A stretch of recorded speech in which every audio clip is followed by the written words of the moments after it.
श्रद्धेय महानुभावों, गणित की विधा में हम लोग आज विचार करेंगे 2 का वर्ग क्या होगा। तो यदि कोई व्यक्ति 2 अंक बोलता है उसका वर्ग कहता है। वर्ग को यदि हम व्याकरण से तोड़ते हैं, वृद्धि वर्जनीय धातु है और घाय प्रत्यय लगकर वर्गः शब्द बनता है। वर्जति वर्गः। इसको सामान्य भाषा में कहा जाएगा सामान्य 2 अंकों का गुणनफल, वर्ग कहलाएगा। यदि कोई व्यक्ति कहता है कि 2 का वर्ग, इसका अर्थ हुआ 2 गुना 2 यानी कि 4। अब इसी बात को कोई व्यक्ति बोलता है 2 का घात 2, तो यहाँ पर घात और वर्ग दोनों के लिए एक ही अर्थ है। वर्ग और घात दोनों एक ही चीज है, अतः पर्यायवाची शब्द है। तो हम 2 का घात 2 कहते हैं, तो इसका अर्थ भी यही हुआ समान 2 अंकों का गुणनफल। 2 गुना 2 बराबर 4।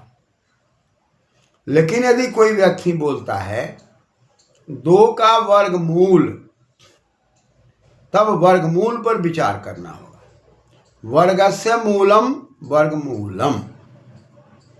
अब वर्ग के मूल में मूल शब्द है, मूल प्रतिष्ठायाम धातु से अच प्रत्यय लगकर मूलति मूलम, यानी कि जहां पर वह स्थित है वो मूल है, और वहां से जब आगे बढ़ा तो वर्ग के मूल में वर्ग हो गया।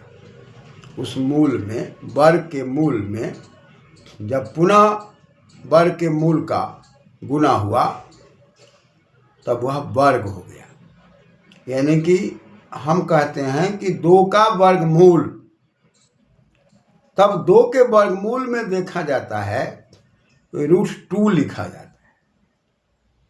अब √2 लिख देने के बाद इसका विभाजन दशमलव पंक्ति में है, अतः वहां पर जाने के बाद अब इसके अंदर जो भागफल आएंगे वह भागफल अनावर्ती होगा और अनवसानी होगा, यानी कि दोनों में न लगा हुआ है।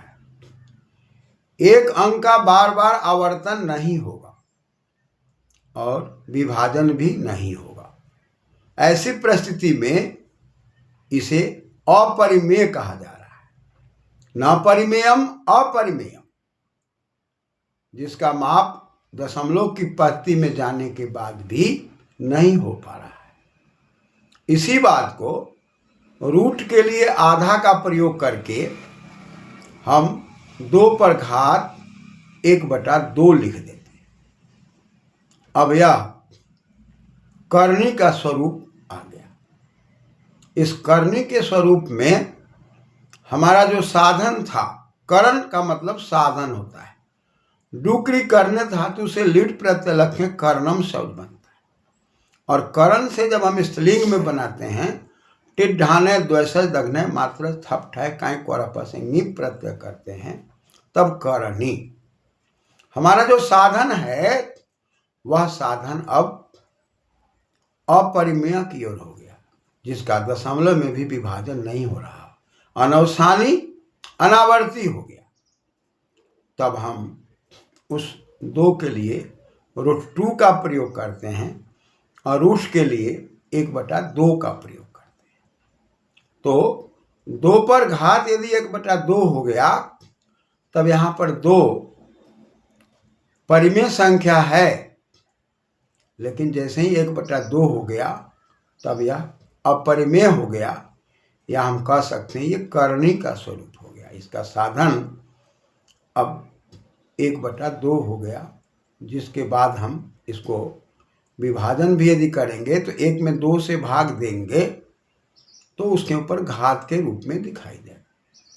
लेकिन वही चीज को हम बीजगणितीय रीति से दिखाते हैं तो वहाँ पर अब रूट के ऊपर यदि हम 2 लिख देते हैं या 3 लिख देते हैं या 4 लिख देते हैं तो वह करनी घात के रूप में हो जाता है। उसी करनी घात के लिए यदि हम पूर्ण संख्याओं का प्रयोग करते हैं तो 2, 3, 4, 5 लिख सकते हैं, और उसी को बीजगणितीय संख्याओं का प्रयोग करते हैं तो हम n के रूप में लिखते हैं और कहते हैं कि यह एक पूर्ण संख्या का द्योतक है। फिर रूट के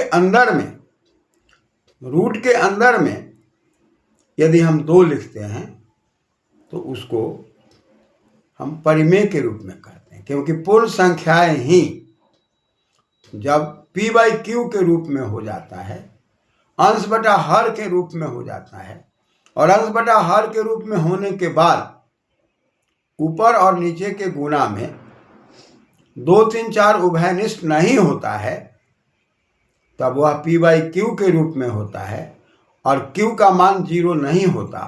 और जब वह p/q के रूप में होता है, वैसी परिस्थिति में ऊपर नीचे मान लीजिए कि हम समान अंकों से गुणा करते चले जाते हैं तो वह तुल भिन्न के रूप में सामने आता है।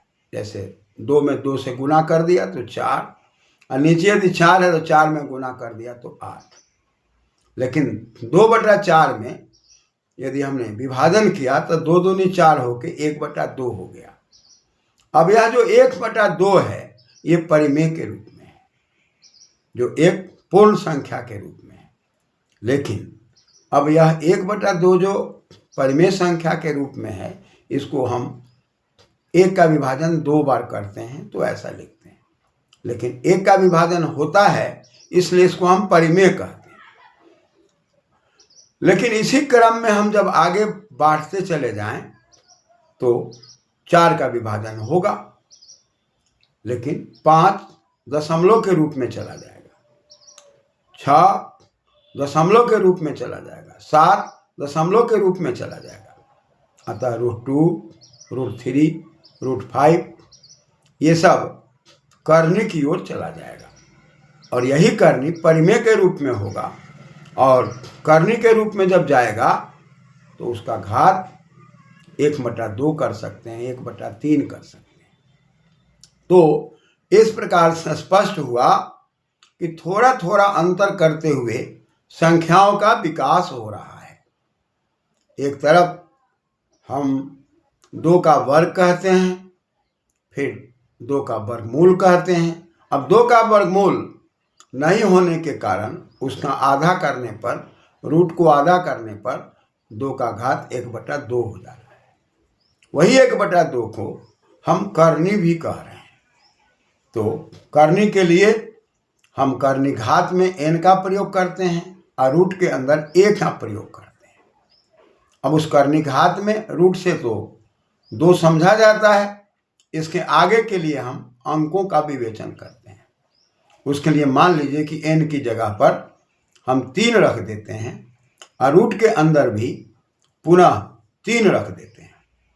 तब ऐसी परिस्थिति में √3 पर जो घात दिखाई पड़ता है वो 3 दिखाई पड़ता है। तो उसके लिए हम प्रयोग करते हैं 3 पर घात 1/3। लेकिन वही 3 को यदि हम कहते हैं कि 3 का वर्ग बताइए, तो 3 का वर्ग का मतलब उसका घात हो जाता है। घात का मतलब समान 2 अंकों का गुणनफल हो जाता है, 3 तिहाई 9 हो जाता है। लेकिन वही चीज को जब हम 3 का वर्ग न बोलकर 3 का घात बोलते हैं तो पर्यायवाची शब्द है, वर्ग का ही पर्यायवाची शब्द है। लेकिन उसी पर हम यदि 3 का घन बोलते हैं तो अंतर हो जाता है, और घन का मतलब 3 होता है। और घन के लिए व्याकरण में शब्द है मूर्तौ घनः, ये सूत्र है। ऊपर से अनुवृत्ति आ रही है, हनुबधा से हन को घन आदेश हो जाता है और इदोरब से अब की अनुवृत्ति आकर के अब प्रत्यय लग करके घना शब्द बनता है, हंति इति घना, यानी कि उसको जितना ऊपर घात होगा उतने नियम में गुणित करना पड़ेगा। तो यदि हम 3 का घात 3 करते हैं तो इसका मतलब हो गया 3 गुना 3 गुना 3, 3 तिहाई 9 तिया 27। अब ये 27 घन है और 27 का घनमूल 3 है, लेकिन अब 3 का घनमूल करते हैं तो फिर हमको √3 करके और फिर उसमें करनी घात 3 लिखना पड़ता है। 3 करनी घात और रूट के बाद 3 लिख देते हैं जो करनी गत है। तो इसके लिए समाधान हो गया कि यह 3 पर घात 1/3 हो गया, जो अपरिमेय के रूप में हो जाता है। अपरिमेय के रूप में, अविभाजन के रूप में हो जाता है। जो अनावर्ती अनवसानी के रूप में इसके मान दिखाई पड़ते हैं वो अपरिमेय हो जाते हैं। इस प्रकार से शब्दों के द्वारा अंकों का विवेचन, वर्ग का विवेचन, वर्गमूल का विवेचन, वर्गघात का विवेचन और घन का विवेचन और घनमूल का विवेचन और घन के घात का विवेचन। तो जैसे ही हम घात करते हैं तो वह 2 बार गुणित होता है। यदि हम 3 पर घात करते हैं 2, तो इसका मतलब हुआ 3 को 2 बार गुना पड़ना पड़ेगा, 3 गुना 3। तो वर्ग में समान 2 अंकों का गुणनफल होगा और घन में समान 3 अंकों का गुणनफल होगा। समान 3 अंकों का गुणनफल घन कहलाएगा और समान 2 अंकों का गुणनफल वर्ग कहलाएगा। 3 गुना 3, 3 तिहाई 9, ये वर्ग कहलाएगा और 3 गुना 3 गुना 3, 3 तिहाई 9 तिया 27, ये घन कहलाएगा। घन का घनमूल और वर्ग का वर्गमूल। तो 2 समान अंकों में जो उसकी प्रतिष्ठा के रूप में 1 अंक है, वही अंक फिर दोबारा है। उसी प्रकार घन में 3 अंक है, वही 3 अंक 3 बार है। तो वह जो समान अंक है वह घन के रूप में घनमूल हो गया और वर्ग के रूप में वर्गमूल हो गया। तो 2 गुना 2 4, 4 हो गया वर्ग और 2 हो गया वर्गमूल। 3 गुना 3 गुना 3, ये 3 तिहाई 27, ये हो गया घन और 3 हो गया घनमूल।